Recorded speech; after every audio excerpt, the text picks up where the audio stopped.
Get ready for the smackdown.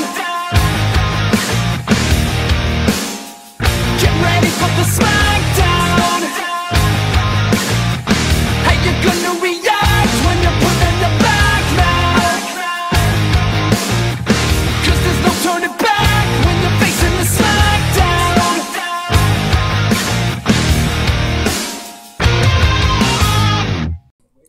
Alright guys, so back again with fight number 4 for you guys for section 14, 3-way edition. Yeah, and once again, I've been liking the positive feedback and how people have been loving it, liking it so far. So let's kick off with my fight. This one comes from me, and I have the likes of Nightwing versus Rolento versus Night Thrasher. Dwayne Taylor Night Thrasher, not his younger brother Danielle, the current Night Thrasher. I'm talking about the original. 3 individuals that I thought would be interesting to put together.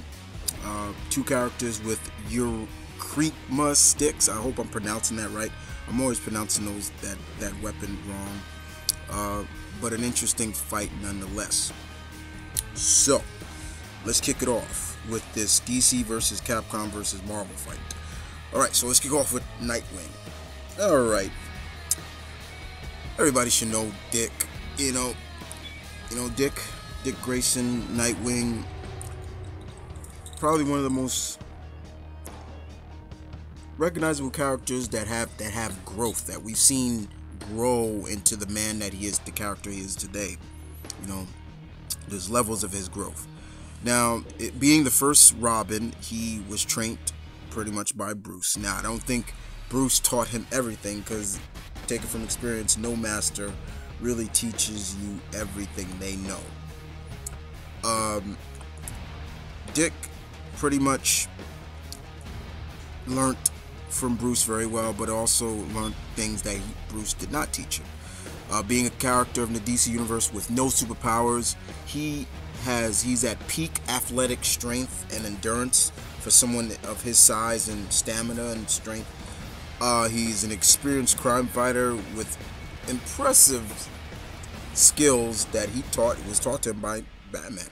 He's a master of several martial arts styles, from Savant. I remember seeing a little bit of Muay Thai in there, Aikido, boxing, Capoeira, even my style, one of my styles, Taekwondo. I've even seen a little bit of ninjutsu up in there as well. There's a lot of styles he's a master of, and that's just comes from years of training.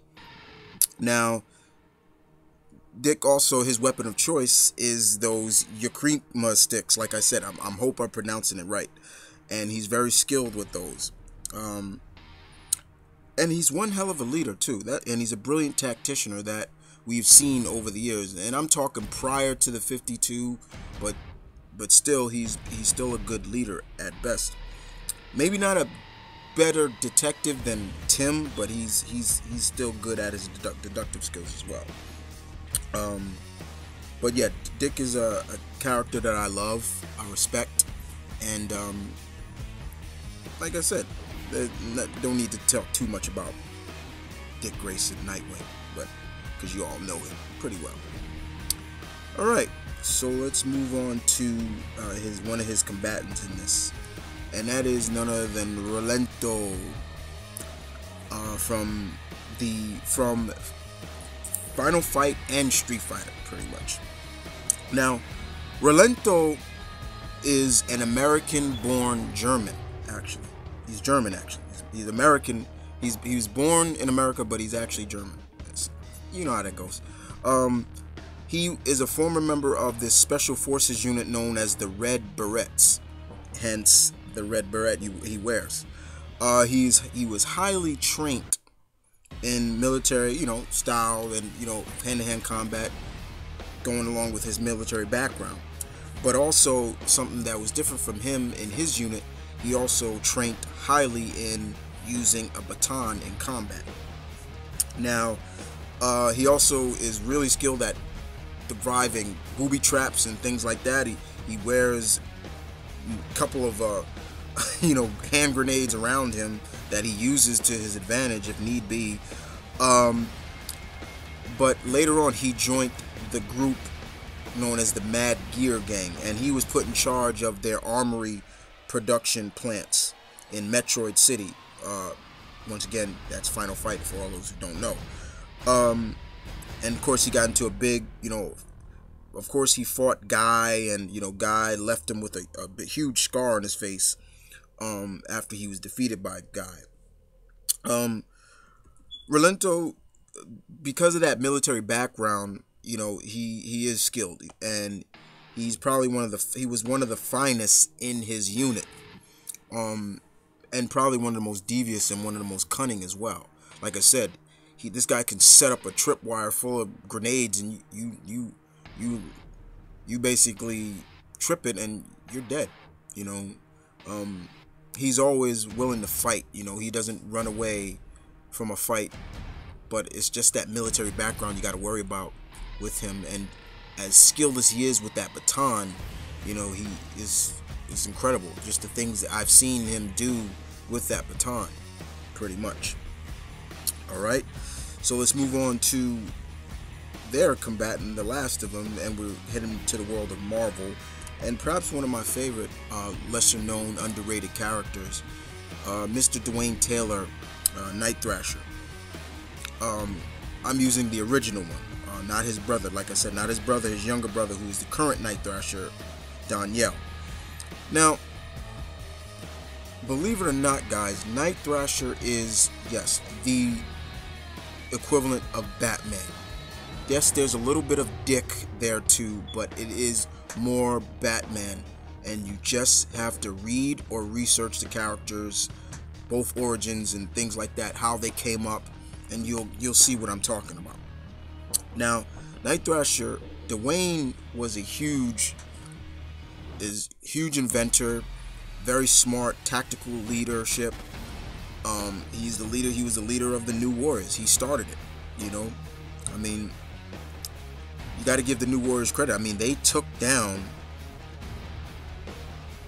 Terax, the Tamer, the New Warriors, when he attacked New York. Now, like Batman, Dwayne definitely equips himself with a lot of weaponry and things like that. He is immune to telepathic probes, so people like, if I remember correctly, even Emma Frost herself couldn't scan his mind because of a man that he grew up with after his parents were killed. A woman, her name is Ty, helped him with that.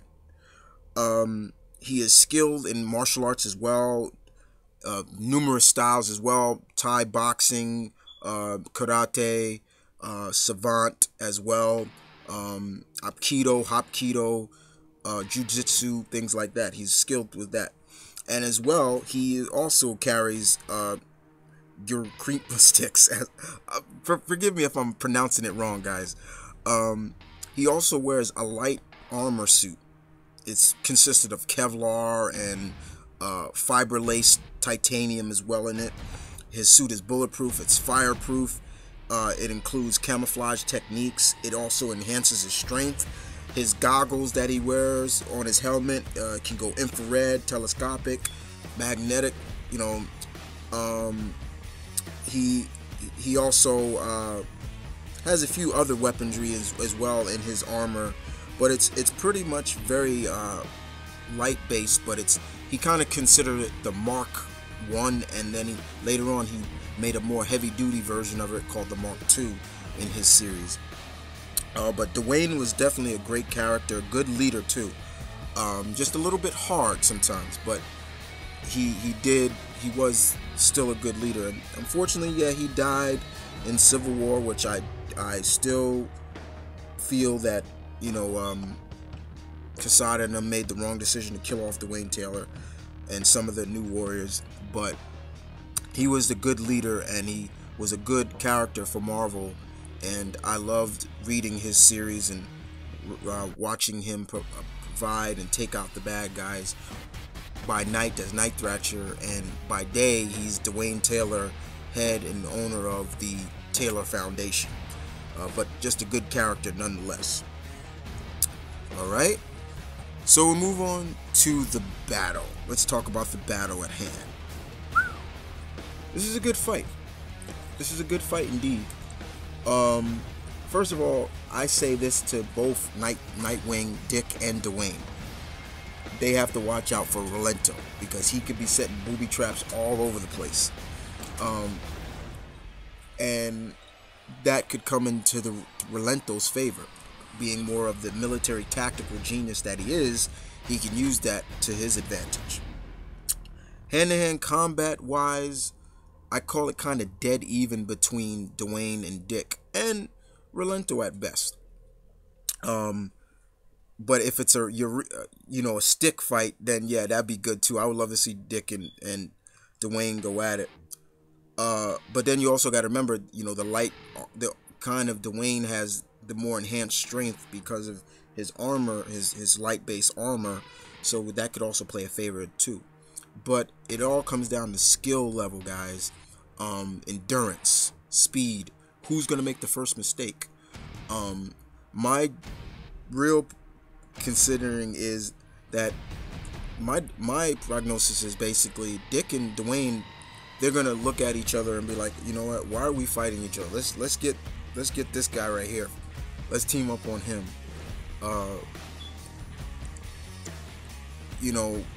Because the guy could be, Rolento with the grenades and everything like that. So I think they will stop fighting after a while and may go for Rolento. But then you gotta watch Rolento too, because like I said, booby traps everywhere. He could take everybody out just by setting up grenades.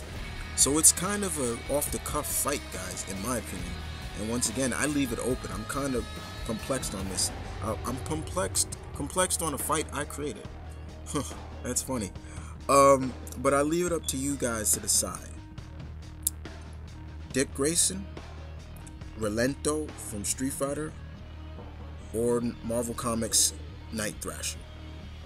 And I hope you guys enjoyed this fight. I had a lot of fun coming up with this fight, and I will see you guys next Tuesday with the next two fights for Section 14, which will be comprised of the two fights, which I'm going to tell you right now.